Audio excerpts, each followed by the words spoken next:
Hello guys, welcome to go for agriculture. तो आज हम पढ़ेंगे प्रॉब्लमेटिक सॉइल के सेकंड पार्ट यानी acidic soil and third type of problematic soils यानी बायोलॉजिकल प्रॉब्लमेटिक सॉइल्स के बारे में। एसिडिक सॉइल्स जो होते हैं उनको most problematic type of soil कहते हैं क्योंकि ये वर्ल्ड का 60% ऑफ द लैंड एरिया को कवर करता है। इन सॉइल्स में H+ आयन का कंसंट्रेशन जो होता है बहुत ज़्यादा होता है उसके सॉइल सॉल्यूशन में और एक्सचेंज साइट्स पे। एक्सचेंज साइट्स मतलब कहाँ, जहाँ पे आयंस का एक्सचेंज होता है, जैसे क्ले पार्टिकल और प्लांट के रूट हेयर्स में।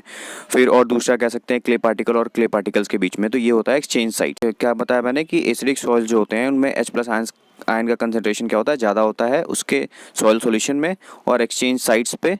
इसका मतलब क्या हो गया कि इन सॉइल का पीएच क्या होता है, बहुत ज़्यादा कम होता है। जैसे कि इस टेबल में हम देख भी सकते हैं कि जो पीएच रेंज है एसिडिक सॉइल का वो 3 से लेके 7 तक वेरी करता है। जिसका पीएच 3 से लेके 4 तक होगा वो वेरी स्ट्रॉन्ग और जिसका पीएच 6 से 7 तक होगा वो क्या होगा, स्लाइटली एसिडिक होगा। ठीक है। इसका मेन रीज़न जो कहा जाता है कि जो प्रेसिपिटेशन है उस रीजन में वो ज़्यादा हो जाएगा जब इवेपोट्रांसपिरेशन से, तब वहाँ पे जो सॉइल का कंडीशन होगा वो एसिडिक होगा। क्यों? प्रेसिपिटेशन में क्या हो जाएगा, जो बेस होते हैं सॉइल सरफेस पे, बेस यानी क्या हो गया, जो पार्ट सॉइल को क्या कहते हैं, बेसिक नेचर देते हैं। ठीक है। तो उनका लीच आउट हो जाता है प्रीडोमिनेंटली।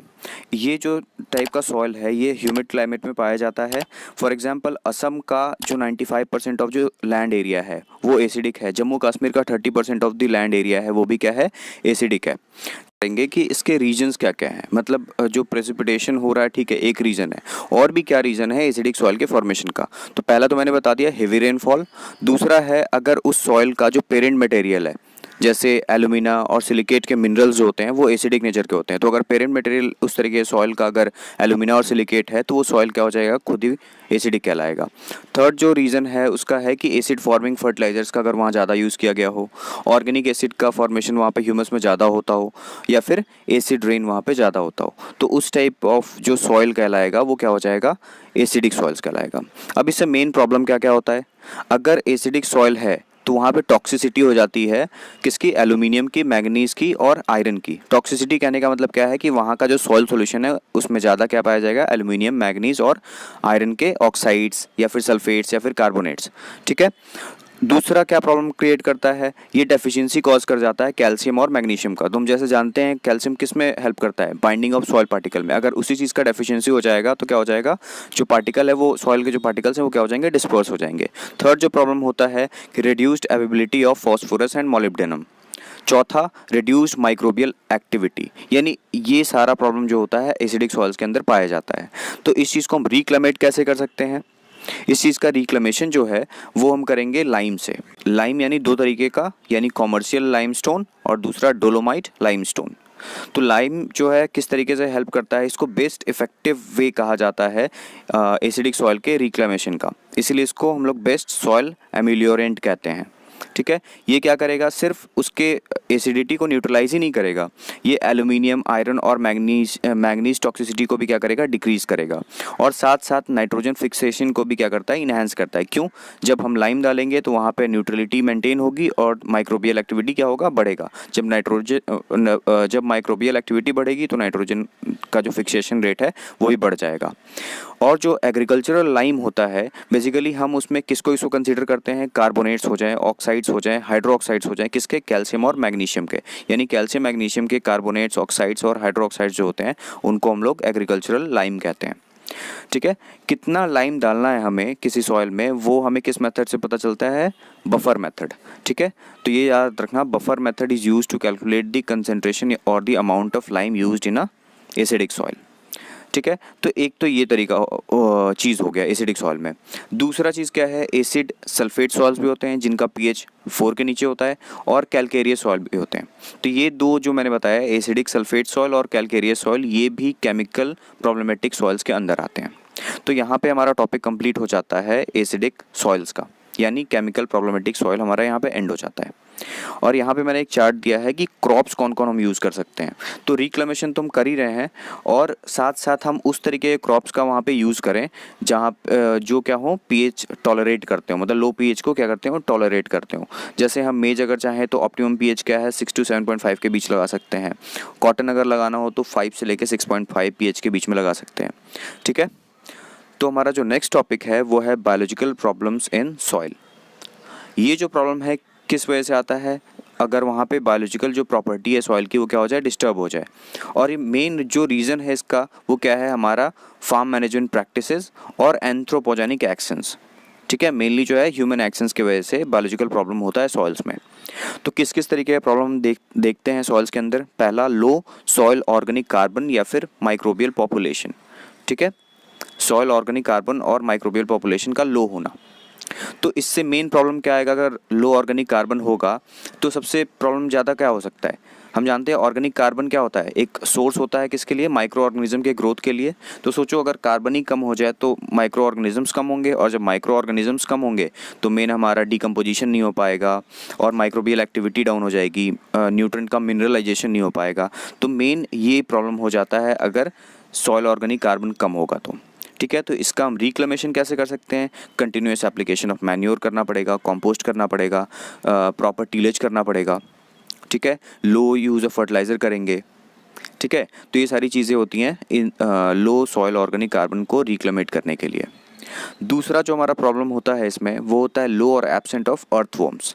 ठीक है, पहले मैंने बात करा माइक्रोबियल पॉपुलेशन के बारे में। अब जो फ्लोरा है और फौना है जो सॉइल का, उनके बारे में बात करते हैं। ठीक है, तो अगर मान लो कि सॉइल में अर्थवॉर्म कम है तो वो किस चीज़ को इंडिकेट कर रहा है कि वहाँ पे ऑर्गेनिक रेजिड्यू क्या है, कम है या फिर नहीं है। ठीक है, और अर्थवॉर्म किस चीज़ में हेल्प करता है सॉइल में, वो नए तरह के सॉइल एग्रीगेट्स बनाने में हेल्प करता है, पोर फॉर्मेशन करता है। हम जानते हैं कि बरोइंग करता है तो उससे पोर्स का फॉर्मेशन होता है। सॉइल टिल्थ को क्या करता है, इंप्रूव करता है, इनफिल्ट्रेशन रेट को बढ़ाता है, ड्रेनेज में हेल्प करता है और डीकम्पोजिशन और न्यूट्रिएंट साइकिल में भी हेल्प करता है। तो अर्थवॉर्म का बहुत सारा रोल है सॉइल के अंदर में। ठीक है, तो ये इनकी बायोलॉजिकल लाइफ होती है अर्थवॉर्म की सॉइल में। ठीक है, तो ये सॉइल के बायोलॉजिकल लाइफ को भी बढ़ाता है। अगर ये नहीं होगा तो ये सारी एक्टिविटीज़ क्या हो जाएंगी, स्लो डाउन हो जाएंगी या फिर रुक जाएंगी। ठीक है, तो इसी वजह से अगर मान लो कहीं पे अर्थवॉर्म कम है तो उससे हमें क्या पता लग रहा है, वहाँ पे ये उस चीज़ को इंडिकेट करेगा कि वहाँ पे सॉइल ऑर्गेनिक मैटर क्या है, कम है, वो उस सॉइल का टेम्परेचर क्या है, ज़्यादा है, और जो सॉइल मॉइस्चर है वो भी क्या है, वहाँ पे कम है। ठीक है, तो इस चीज़ को हम रिक्लेमेट करने के लिए क्या कर सकते हैं, हमारा जो प्रैक्टिस है सॉइल के लिए यानी टिलेज, उस चीज़ को हम तरीके से करें, क्रॉप रोटेशन करते रहें, प्रॉपर इरिगेशन करें, क्योंकि जो अर्थवॉर्म होता है उसको मॉइस्चर ज़्यादा चाहिए सॉइल में, तो प्रॉपर इरिगेशन करना ज़रूरी है। ठीक है, और जो थर्ड टाइप ऑफ सॉइल जो प्रॉब्लम है बायोलॉजिकल प्रॉब्लमेटिक सॉइल्स में वो है लेस सॉइल एंजाइम्स।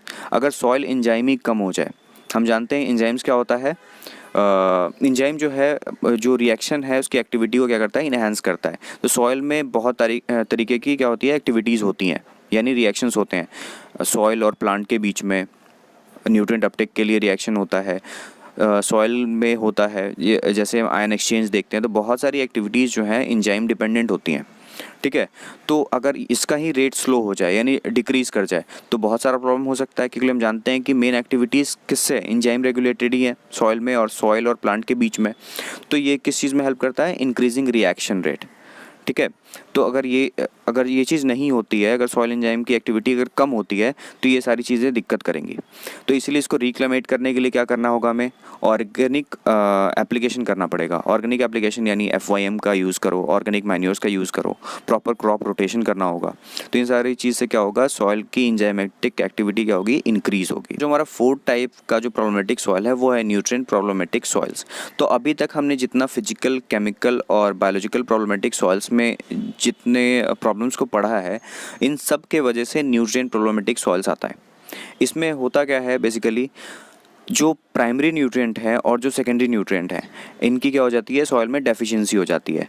तो इन चीज़ के डेफिशिएंसी को कवर करने के लिए हम क्या करते हैं, फर्टिलाइजर्स का यूज़ करते हैं।